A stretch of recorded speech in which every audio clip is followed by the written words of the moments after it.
What up, FA Nation? Justin Fensterman here, James Grande there. It's time to talk some DFS NBA. We better get to it, James, before all the injuries come running at us here. But how are you, sir? 6 games.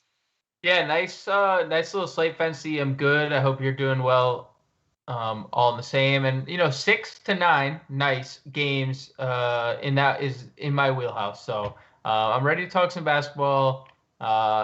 Ready for the 6-gamer. I'm excited because I feel like we've had a lot of 11, 10, 13s, 12s, and when those slates happen, the whole league is out. Everyone is out. There was 27 questionables yesterday, I believe. Fancy, I read going into like 4 p.m. So good to have a tame day of injuries, and by that I mean like 20.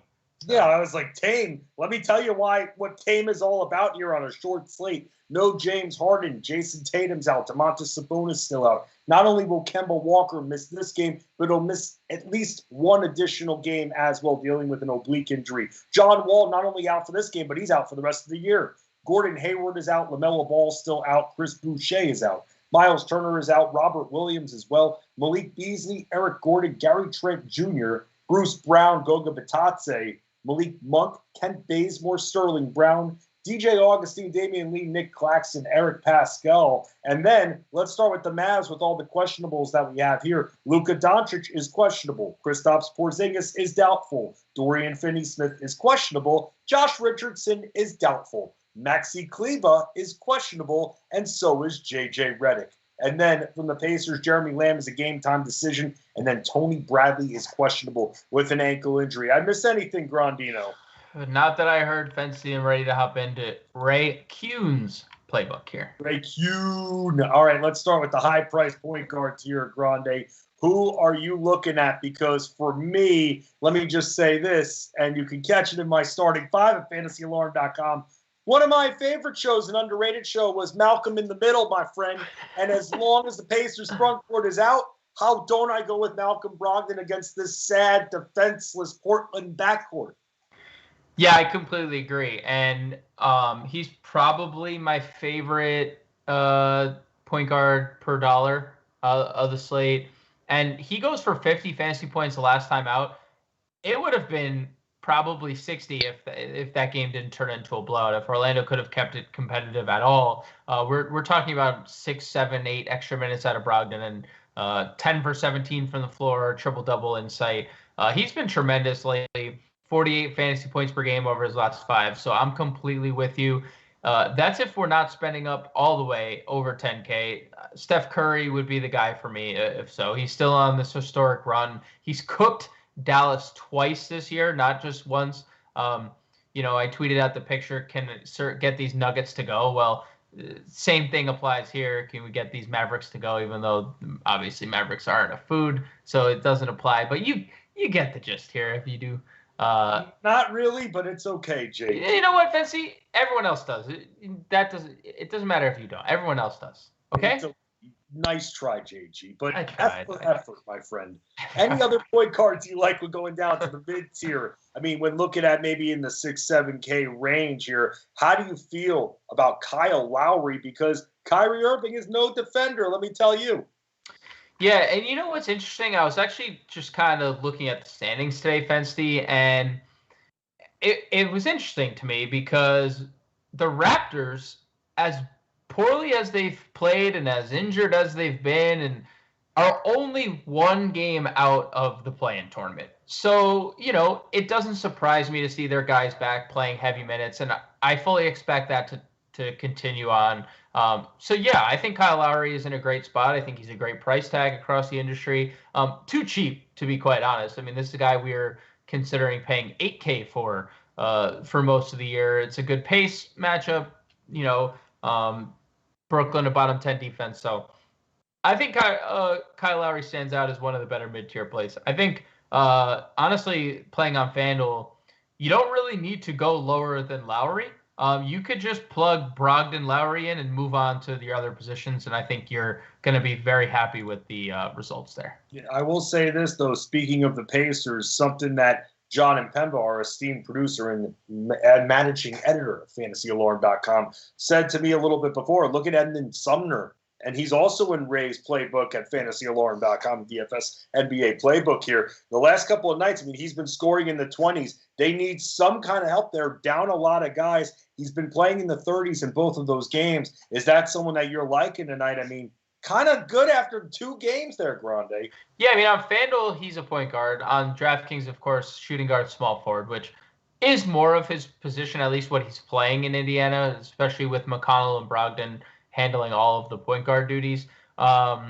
It's hard not to like Sumner, especially if Jeremy Lamb ends up sitting again. I mean, Jeremy Lamb, a game time decision. So, yeah, honestly, he's probably in play whether or not Lamb is active or not, considering Lamb's kind of up and down year and minutes have, if his shot is on, like, Indiana likes to play him. If not, they could care less. So I do think Edmund Sumner is in play. Still only 4K over on DraftKings. That's a steal. Yes, it is. Let's talk about some of the shooting guards here. So moving on to the 2s. Who do you like better if you're picking between the 2, between FVV and Lowry? I'd probably generally say Lowry or Van Vliet, and that's because his usage rate is higher. And I tend to be attracted to those type of players, the guys that have the higher usage rates. Those are the guys I think that can provide me with higher ceilings. Because if their shot is falling, I mean, he could score. I'll turn. It's just like a kind of a question for you now. Like, who do you envision scoring 30 actual, Lowry or Van Vliet?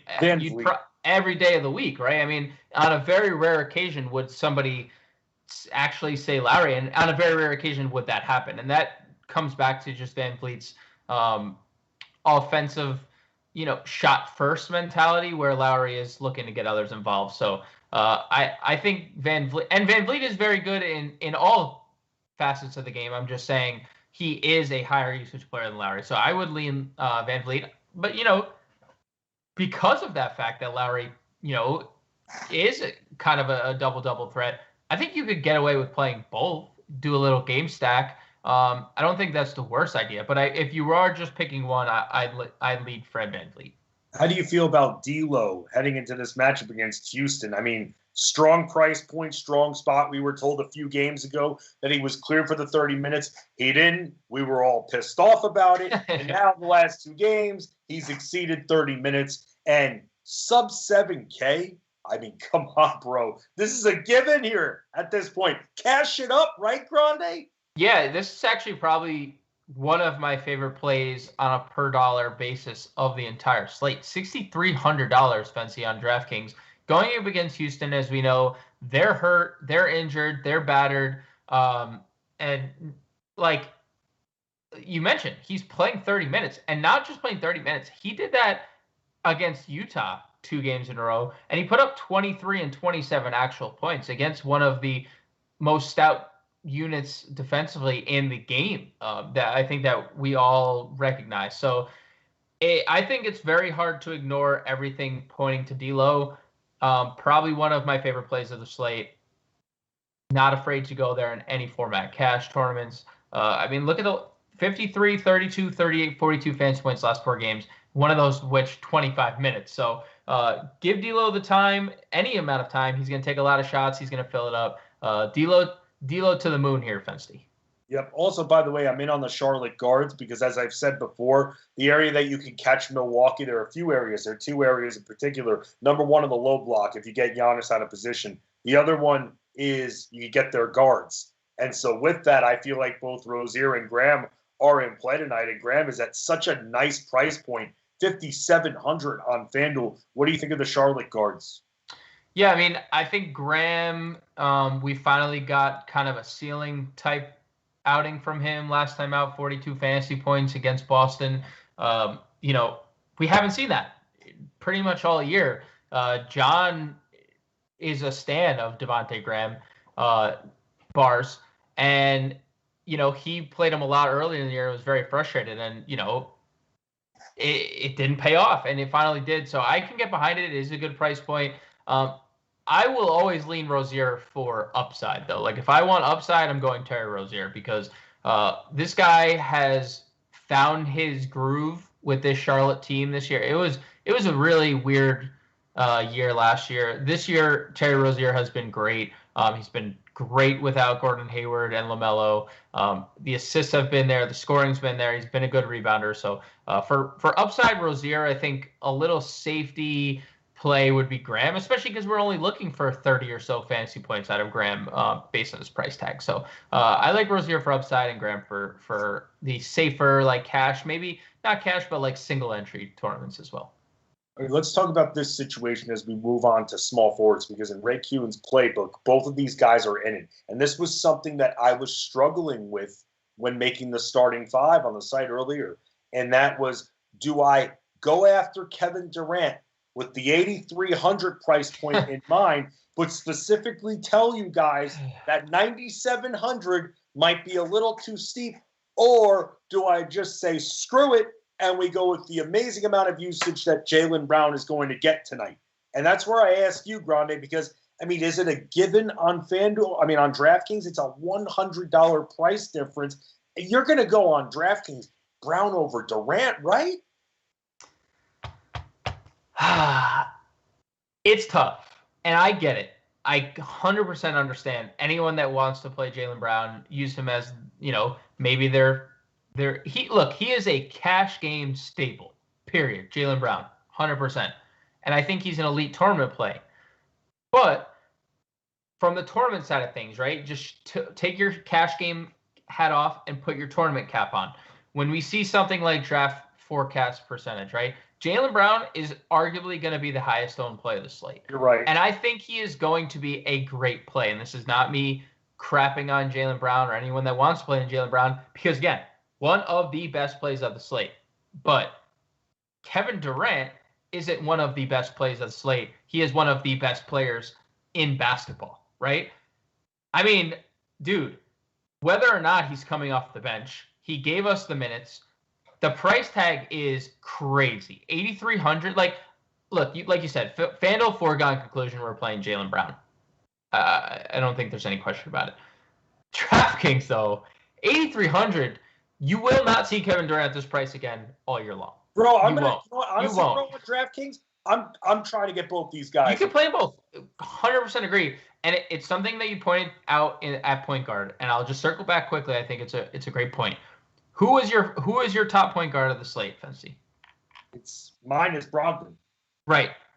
He was 8,800. Not Curry, not Luka, not Kyrie, all over 9,500.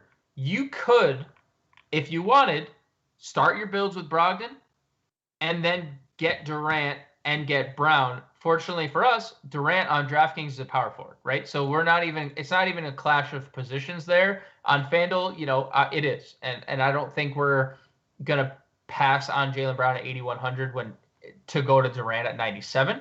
But I think on DraftKings, it is a tough, if you have, like, let's say your build, you have 8,400 left in utility, right? And you don't have Durant or Brown in, you're definitely playing Brown in cash. But man, at the ownership or the projected draft forecaster that Kevin Durant is coming in at, for Kevin Durant being, still a top 3 player in the world, very hard to not go that route, So I think they're both in play, and I agree. I think we should definitely try to get them both in on DraftKings, where they're both kind of underpriced for what pertains to them in tonight's slate. But if I had to pick one, Jaylen Brown definitely in cash, and I would definitely consider pivoting to Durant at lower draft percentage on DraftKings. One more small forward that we have to talk about, Kevin Porter Jr. I mean, This is the rest of the way. That price point's going to start to go up. And this is for the next number of games. Yeah. This is their immediate future right now. Yep. No more John Wall. Their other veterans are pretty much hurt at this point.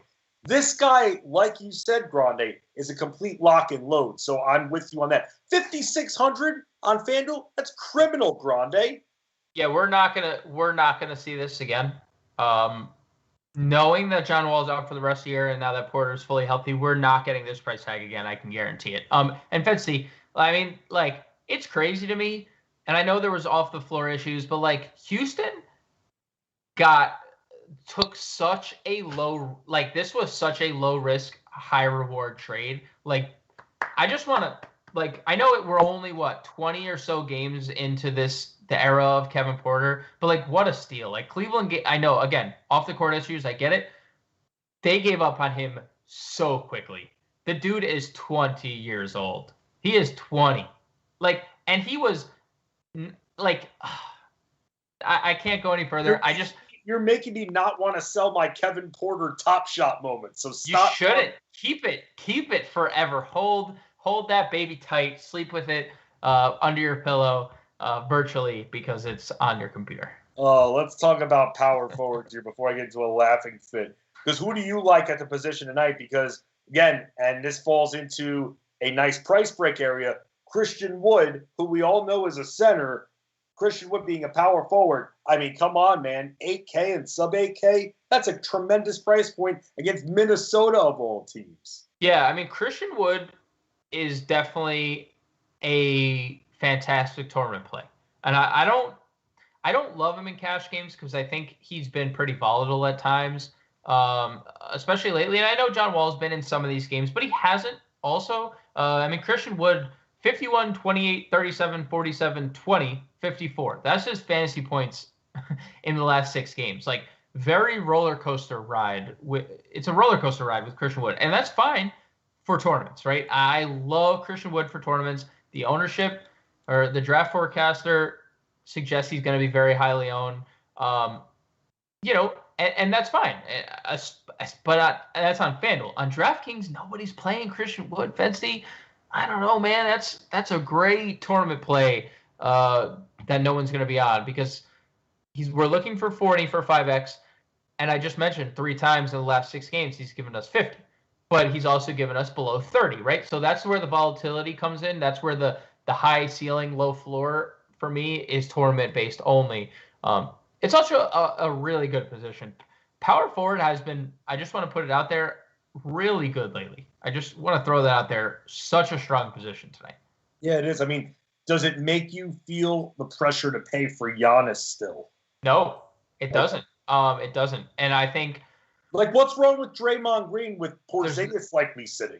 Nothing. I don't even think that matters. And you said this before. I think we've had this conversation where I've been like, oh, well, Porzingis is going to sit, so that matchup on the other side is even better. Well, I don't think it matters. And I think it especially doesn't matter for Draymond because he has 2 straight double-doubles without scoring double-digit points. He has 32 assists and 28 rebounds in the last 2 games. Like, we don't need the scoring from Draymond for him to get there. So I think Draymond's a great play. Honestly, someone that you and I have talked extensively about, and John too, Darius Bazley, who I get Lou Dort is back, but that hasn't mattered. I don't care about that. Yeah, that hasn't mattered. Me, that impacts guys like Poku a little bit more. And you know what? I'll say this to John's credit, because we were talking about this before. Even Ty Jerome. I mean, that's someone that I was like going into this, and John's like, wait a second, Dort's back. And I'm like, Doy, that's true. So the Bazley, I feel like, is protected no matter what. For sure. He should be good there. By the way, one more player I want to talk to you about. Now, I asked Sean Mitchell about this yesterday, and he didn't decide to ride with me on Kem Birch. So we're going to keep consistency, Grande. Are you in on Kem Birch tonight for sub 5K? I mean, what's not to like about Kem Birch, at least from a cash game type play, because he plays you the minutes. When he plays the minutes, he's productive. He doesn't put up any duds. I mean, just look through the box score. 7 straight games, since pretty much being thrusted into the starting lineup of 20 or 22 more fantasy points, and he's still under 5K. So, that doesn't scream no. That doesn't scream like, oh, I'm locking and loading in tournaments. But it means if you have 4,700 in your cash game for a center or a util, hell yeah, I'm in on Kem Birch because we know that there's a safe floor. So yeah, I play Kem Birch in cash. I think it's super safe. I think he does have a little more upside on FanDuel because we get more for steals and blocks over there. And Ken Birch is, I mean, we're talking about a guy with a steal and or block or more in 7 straight games, right? So 3 multi-block games in his last 5. So, I mean, I think there's a little upside on FanDuel as opposed to where on DraftKings, I think I'm strictly playing him in cash. But on FanDuel, 4,900 tournament, where do I go? Ken Birch. He's also, just to point out, position differences, he's only a center on DraftKings. Right. Let's move on to the final position and talk about the center spot here. I mean, Towns is in a good spot, but I got to ask you about this. Ray has Nurkic in his playbook. Do you ever mess with the Blazers centers? Is it splitting hairs? Is there an obvious one? I try to stay away from the most part unless one of the two, Canner or Nurkic, is out. I believe you and I did this live stream on that game, that first game against Memphis, and he was like 5,200. And I was like, Fancy, I think this is a price play. We had been talking about usage rates and whatnot, and they were down. Well, the minutes were down, and then the minutes got bumped up, and look what Jusuf Nurkic has done the last couple games, where he's getting to the foul line a little bit more, he's taking more shot attempts, and he's dominant on the glass. So this is Jusuf Nurkic's front court to lose right now, and I think we all knew that because just how Enes Kanter, since turning out that max deal a couple years ago, has kind of just always been the second fiddle wherever he's gone. Right. And I don't think this was ever different. We saw it last year with Whiteside. We saw it again this year when Nurkic came back. So Nurkic has always been the guy here. Terry Stotts has pretty much made that clear. No matter who else, bring in Whiteside, Nurkic is the guy. Bring in Kanter, Nurkic is the guy. So, yeah, I mean, Nurkic has put up monster double-doubles in 2 straight. Don't like the price on FanDuel. I do want to point that out. I will not be paying $8,200 for him. I think there are better cheap guys. But $6,800 is a good price tag, considering current form and considering who Indiana is going to be throwing at him. I mean, we're going to be seeing O'Shea Brissett and Jakar Sampson. So I always forget, please. I spent about 20 minutes looking at Jakar Sampson's stats earlier. That's how much of a life I have. Anything to find the value, Grande. Anything to find that value. You're giving me a weird look right now. What does that mean? You spent 20 minutes looking at Jakar Sampson's stats. I don't know. He's James Grande. Give him a follow at the_real_Grande on Twitter. Give me a follow at FedSteve Sports. Get in that chat. Get those lineups set. 6 games to dominate. No other option. Let's all win.